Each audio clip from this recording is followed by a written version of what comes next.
Public Perception versus Ideal of Islam by AZLAN ADNAN, M.A. Wednesday, 5th of November, 2025. Section 1. The Paradox of Islam's Image. Islam means peace through submission to God. Yet today, its name evokes images of conflict, intolerance, and coercion. This paradox lies at the heart of modern discourse about Muslims. The world sees violence where the faith once promised harmony. The dissonance is not accidental. It is the result of centuries of distortion, both external and internal, that have reshaped how Islam is lived and understood. Section 2. Historical Roots of Misunderstanding. The earliest centuries of Islam were dynamic and expansive. Political conquests, though typical for empires of that age, became entwined with the spread of faith. Over time, this history blurred spiritual intent with territorial ambition. Later historians and colonial writers deepened the confusion, equating Islam's growth with military domination. Yet the early Muslims also spread ideas, art, and scholarship. They translated Greek philosophy, preserved Indian mathematics, and built civilizations on tolerance and trade. The West often forgot that side of the story. The result was a one-dimensional portrait of Islam as sword and sand, not scripture and science. Section 3. Colonialism and the Birth of Modern Trauma. Colonial conquest broke the political unity of the Muslim world. European powers redefined Islam through the language of control, branding Muslim societies as irrational and backward. They dismantled native institutions of law, education, and governance. In their place, they imposed models that served imperial convenience, not cultural continuity. The result was deep psychological trauma. A people once confident in divine purpose now doubted their place in history. Out of that insecurity grew two impulses: blind imitation of the West and violent rejection of it. Both betrayed Islam's original equilibrium. Section 4. The Failure of Education and Religious Leadership. In the aftermath, religious education hardened. The madrasa, once a center of inquiry, became a warehouse of rote memorization. Theological diversity vanished as clerics clung to authority. Those who questioned tradition were denounced as heretics or agents of the West. Meanwhile, the modern secular schools taught Muslims to view faith as irrelevant to progress. Two worlds emerged, one sacred but stagnant, the other modern but soulless. This split bred confusion. Ordinary believers struggled to reconcile reason with revelation. Into that vacuum, ideologues marched. Section 5. Politics, Power, and the Rise of Deviance. Extremism did not appear in a vacuum. It was fertilized by decades of dictatorship, corruption, and foreign interference in Muslim lands. Rulers invoked Islam to legitimize tyranny, while militants hijacked it to justify revolt. Both distorted scripture for power. In some states, religion became a state department. In others, an underground rebellion. Each claimed to be authentic Islam, yet both betrayed the Prophet's moral compass. Political Islam lost sight of ethical Islam. It sought control, not conscience. The Quran's call for justice turned into slogans for revenge. The tragedy is that deviance has been mistaken for devotion. The loudest preachers are often the least learned, and their rhetoric drowns out the quiet majority who simply wish to live in peace. When politics masquerades as piety, faith becomes a battlefield. The damage to Islam's image and its soul is profound. Section 6. Media, Misrepresentation, and the Cycle of Fear. Modern media thrives on spectacle, not subtlety. Violence sells, peace does not. A single bomb commands global airtime. 1,000 acts of mercy barely earn a mention. The minority of extremists thus define the public face of Islam. Western audiences grow fearful, Muslims grow defensive, and both retreat into suspicion. The echo chamber sustains itself, one atrocity at a time. This cycle benefits politicians and pundits who trade in fear. The result is a global narrative where Islam equals terror and Muslims carry the burden of perpetual explanation. Section 7. The Theological Misstep. True Islam begins with jihad al-nafs, the inner struggle against ego and ignorance. But the term jihad was recast by extremists as divine license for war. This distortion severed spirituality from scholarship. The juristic principles that once restricted violence to strict ethical limits were forgotten. At its heart, Islam's theology rests on mercy, reason, and balance. God is beautiful and loves beauty, Hadith, Sahih Muslim, a statement now drowned out by those who glorify death. When mysticism and philosophy were sidelined, religion lost its poetry. Without that inner light, Even sacred texts can be wielded as weapons. Muslim scholars today must reclaim the interpretive tradition, ijtihad, that once made Islamic civilization intellectually vibrant. Without renewed thought, belief becomes a museum piece. Section 8. The urgency of reform.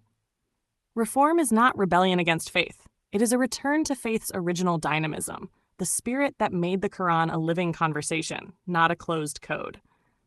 The modern world demands that Muslims engage critically with their sources, applying divine principles to new realities.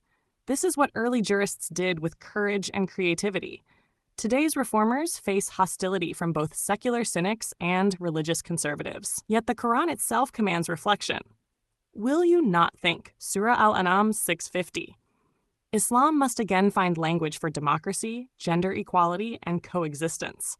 These are not Western inventions, but human imperatives compatible with divine justice. The reform movement should reject nostalgia for a mythic golden age. The Prophet's example was not static perfection, but moral evolution. To imitate him today means to adapt with compassion and intelligence. In the 21st century, Islam's future will depend on who controls its narrative, the scholars of renewal or the merchants of fear. Reform is the only path to relevance in a plural, multipolar world. Section 9. Toward a politics of mercy. Mercy must replace domination as Islam's guiding political ethic. The Prophet governed through consensus and empathy, not coercion. A politics rooted in Rahmah can reconcile faith with freedom. It insists that justice is not vengeance, and leadership is service, not entitlement. Such a vision demands that Muslims rethink statecraft itself. The goal is not an Islamic state, but a just society, one where governance reflects moral character, not mere law. Pluralism, too, is central. The Quran acknowledges diversity as part of God's design. We made you nations and tribes that you may know one another. Surah Al-Hujurat 49:13. The future Muslim polity must celebrate difference, not fear it. When Islam ceases to define itself by enemies, it can rediscover its universal message. Compassion is not weakness. It is the highest form of power. Section 10. Conclusion. Muslims are, by definition, meant to be pacifists, seekers of peace through surrender to the divine will. Yet centuries of power struggles and insecurity have buried that truth beneath the rubble of politics. The world does not need another empire. It needs ethical clarity. The Quran's first word, read, Surah Al-Alaq 96:1, was a command to learn, not to conquer. The path forward begins with humility and honest introspection. Reform is not a betrayal of Islam, but its revival. To heal the divide between perception and ideal, Muslims must embody the peace they proclaim. They must engage the modern world not as victims or conquerors, but as moral partners in building justice. The call is urgent and timeless. Return to the ideological and theological roots of pacifism. Reclaim Islam's essence as a faith of mercy, wisdom, and universal peace, before the noise of history drowns it forever. International Day of Persons with Disabilities, Wednesday, 3rd of December, 2025. Every year, 3rd of December is officially recognized by the United Nations as the International Day of Persons with Disabilities. It has been observed globally since its proclamation in 1992 under UN General Assembly Resolution 4730. The day promotes understanding of disability issues, supports the dignity, rights, and well-being of persons with disabilities, and raises awareness of the importance of inclusion in all spheres of life: political, social, economic, and cultural.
Don't forget to hit that subscribe button to show your support.